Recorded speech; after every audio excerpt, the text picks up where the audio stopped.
So valuation of goodwill. Valuation of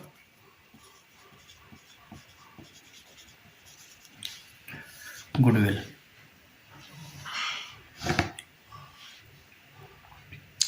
तो इसका question number first देख लेते हैं कैसे किया है।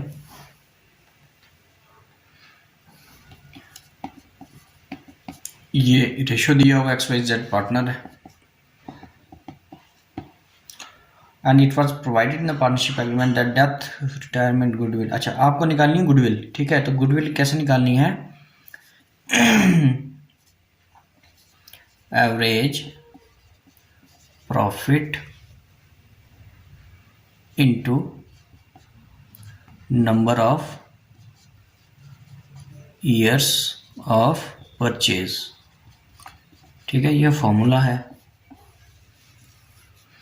तो सबसे पहले हम एवरेज प्रॉफिट फाइंड आउट करेंगे, ठीक है।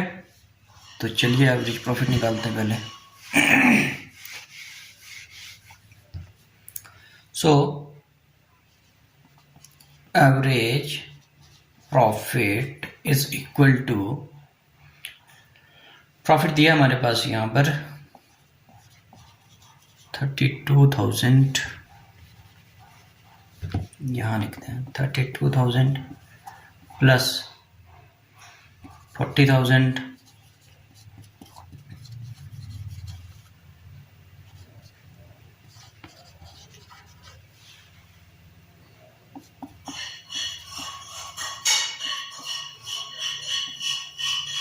80,000 प्लस 72,000, 1 2 3 4 5 6। तो 7 ईयर का प्रॉफिट दिया हमारे पास divided by 7। So average profit is equal to कितना आ जाएगा ये कैलकुलेट करके 3,92,000 divided by 7 which is equal to 56,000। ये आ गया हमारे पास एवरेज प्रॉफिट, ठीक है। तो अब निकालेंगे गुडविल। तो गुडविल इज इक्वल टू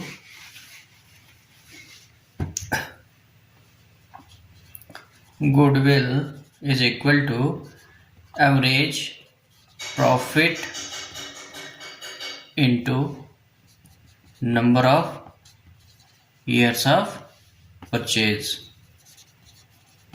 ठीक है। सो एवरेज प्रॉफिट कितना आ गया हमारे पास 56,000 अभी निकाला हमने, into number of years of purchase वो दिया हमारे पास, number of year of purchase है 4 years. So 4 which is equal to, ये आ जाएगा आपके पास 2,24,000। तो ये निकल गई हमारी गुडविल टोटल। अब हमने उस पार्टनर की गुडविल निकालनी है क्योंकि कौन रिटायर हो रहा है, जेड, ठीक है। सो जेड की हमने गुडविल निकालनी है। सो 2,24,000 का, सो जेड्स share of goodwill is equal to 2,24,000 into ratio क्या दिया था हमारे पास, ये रेशो था ना हमारे पास 2:2:1। तो ये जेड है, एक्स वाई और जेड।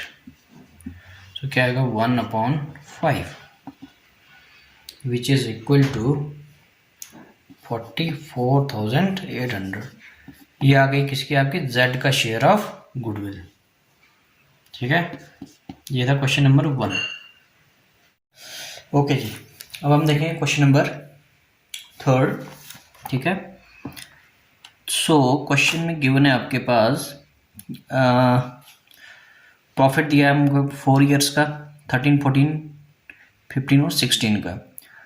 उसके बाद कुछ एडजस्टमेंट दिए, वो एडजस्टमेंट करके हमने क्या निकालना, एडजस्टेड प्रॉफिट। सो देख लेते हैं क्या क्या दिया, पहले प्रॉफिट देख लेते हैं कितना दिया है। सो प्रॉफिट कितना दिया हमारे पास, प्रॉफिट है 13 का है 20,000, ठीक है जी।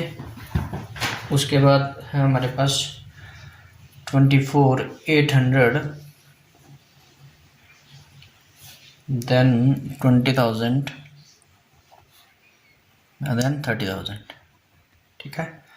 अच्छा, उसके बाद एडजस्टमेंट है कि ऑन 1/9/2015, 1 सितंबर 2015 को major repair of plant was charge to revenue account. ठीक है, तो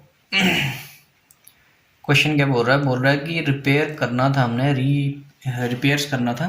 ठीक है, तो मेजर रिपेयर था, उसको हमने क्या कर दिया, रेवेन्यू में चार्ज कर दिया। हालांकि वो कौन सा एक्सपेंडिचर है, कैपिटल एक्सपेंडिचर है। ठीक है, रिपेयर्स टू प्लांट।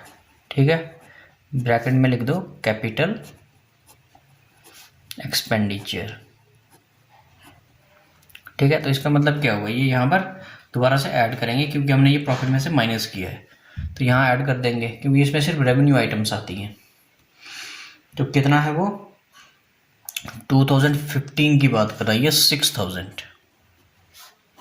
ठीक है, उसको टोटल कर दो ऊपर से। So the total is 20,000, 24,800।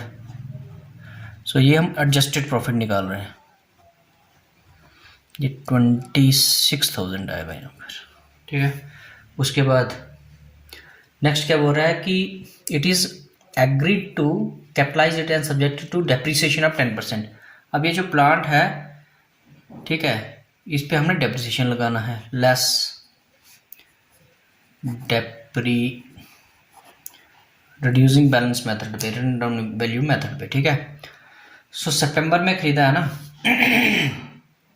15 में, सितंबर, अक्टूबर, नवंबर, दिसंबर, 4 मंथ्स का हम डेप्रिसिएशन लगाएंगे इसका। तो अमाउंट था 6,000 का, कैपिटल एक्सपेंडिचर था, उस पर 4 मंथ का डेप्रिसिएशन लगाएंगे और amount of rate of depreciation है 10%। ठीक है, तो ये कितना आ जाएगा, ये आ जाएगा हमारे पास 200।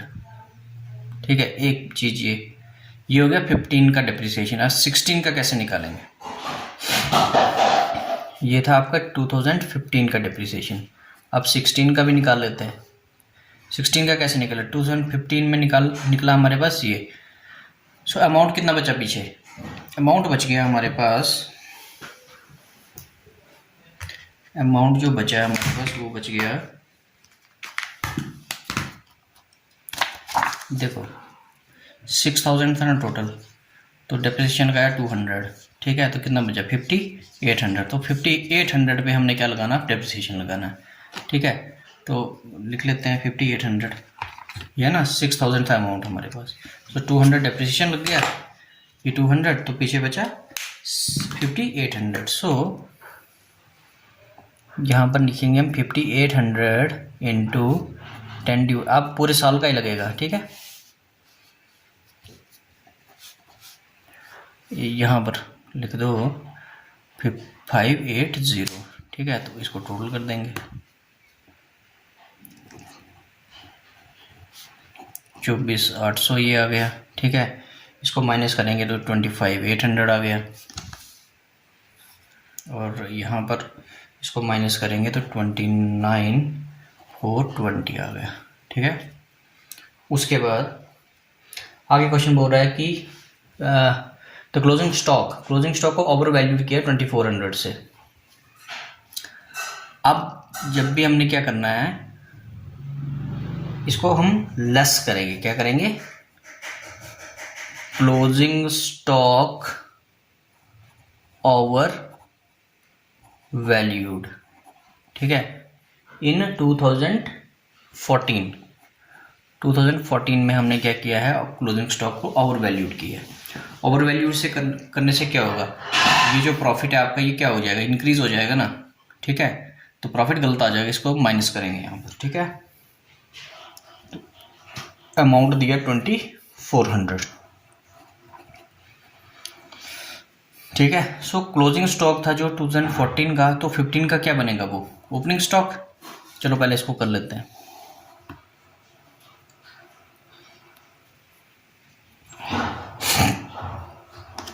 सो ये माइनस करके आ गया यहाँ पर 20,000, तो ये कितना आएगा, ये आ जाएगा आपके पास 22,400, उसके बाद 25,800, उसके बाद 29,420। उसके बाद करेंगे हम add opening stock over valued, ठीक है। सो ओपनिंग स्टॉक 15 में क्या हो जाएगा, ओवर वैल्यूड हो जाएगा, यही वाला। तो इसको हम ऐड करेंगे, ठीक है। ओवर वैल्यू से क्या हो जाएगा, प्रॉफिट आपका क्या हो जाएगा, कम हो जाएगा। तो इसको प्लस कर देंगे इसमें, ये आ गया 20,000, 22,400, और ये कितना आ जाएगा 28,200 एंड देन 29,420। उसके बाद लास्ट में एक और एडजस्टमेंट दी है कि आपके पास जो managerial partners remuneration 4,800 per annum shell to be, ठीक है। तो रेम्यूनरेशन है हमारे पास, उसको भी लेस करेंगे, लेस पार्टनर्स रेम्यूनरेशन, ठीक है।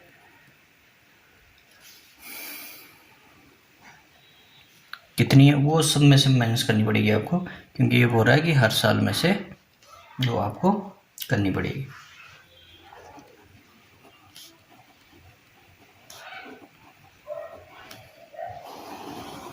अब हम इसको टोटल कर देंगे, ठीक है। इसमें से माइनस करेंगे तो 15,400 यहाँ पर आ जाएगा, 17,600 यहाँ पर आ जाएगा, 23,400 एंड देन 24,620। तो ये क्या आ गया आपके पास, एडजस्टेड प्रॉफिट,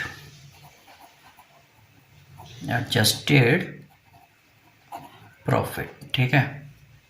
अब क्या निकालना हमने, एवरेज प्रॉफिट क्या निकालना है। Therefore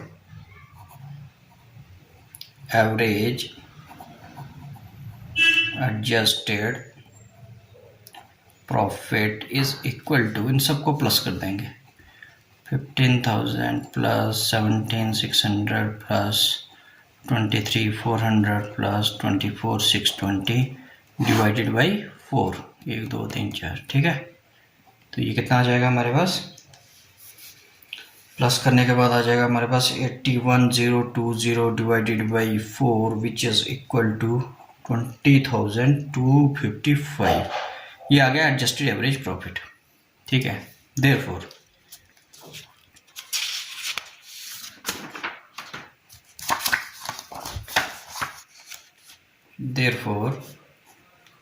goodwill is equal to adjusted average profit into number of years of purchase, ठीक है। तो कितना है ये एडजस्टेड एवरेज प्रॉफिट, अभी हमने निकाला 20,225 multiply number of years of purchase 3 है, ठीक है। सो गुडविल इज इक्वल टू 60,765, ठीक है। तो ये था आपका सिंपल एवरेज मेथड। कौन सा, ये फर्स्ट 2 मेथड बोले ना आपको, तो ये कौन सा था, सिंपल एवरेज मेथड, ठीक है। और जो दूसरा मेथड है वो लगाना हमने, वो कौन सा है, weighted average method, weighted average method, ठीक है। तो उसके लिए पहले हमें वेटेड एवरेज प्रॉफिट निकालना पड़ेगा, ठीक है। सो वेटेड एवरेज प्रॉफिट निकाल लेते हैं पहले। तो ईयर है आपके पास 2013, 14, 15 और 16, ठीक है। तो प्रॉफिट कौन सा लोगे आप, प्रॉफिट आपने ये वाला लेना है, ये जो अभी हमने निकाला ये, ठीक है। 13, 14, 15 और 16, तो इसको ले लेते हैं। 13 का प्रॉफिट कितना है, 15,400, 17,600, 23,400, देन 24,620। वेट असाइन करने हैं, ठीक है। जो लेटेस्ट ईयर है डिक्रीजिंग और इंक्रीजिंग ऑर्डर में देना हमने 1 2 3 और 4, इसको मल्टीप्लाई कर दो आपस में, इसको और इसको। 15,400 into 1 is 15,400, this into this 17,600 into 2 is equal to 35,200, ठीक है।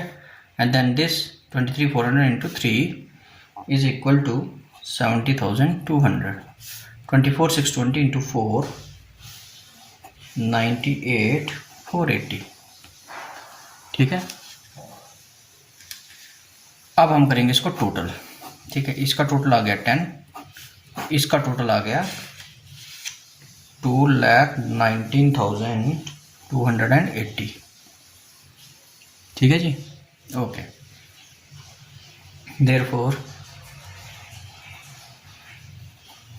Weighted average profit is equal to, ठीक है, ये 2,19,280 डिवाइडेड बाई 10 वेट 21928। ठीक है, तो ये आ गया क्या आपके पास, वेटेड एवरेज प्रॉफिट। अब फॉर्मूले में पुट करना इसको यहाँ पर। सो वेटेड एवरेज प्रॉफिट आ गया हमारे पास कितना, therefore goodwill is equal to 21928 into number of year कितना है 3, विच इज इक्वल टू 65,784। ठीक है, तो ये आ गया आपका वेटेड एवरेज मेथड के हिसाब से। Okay, thank you.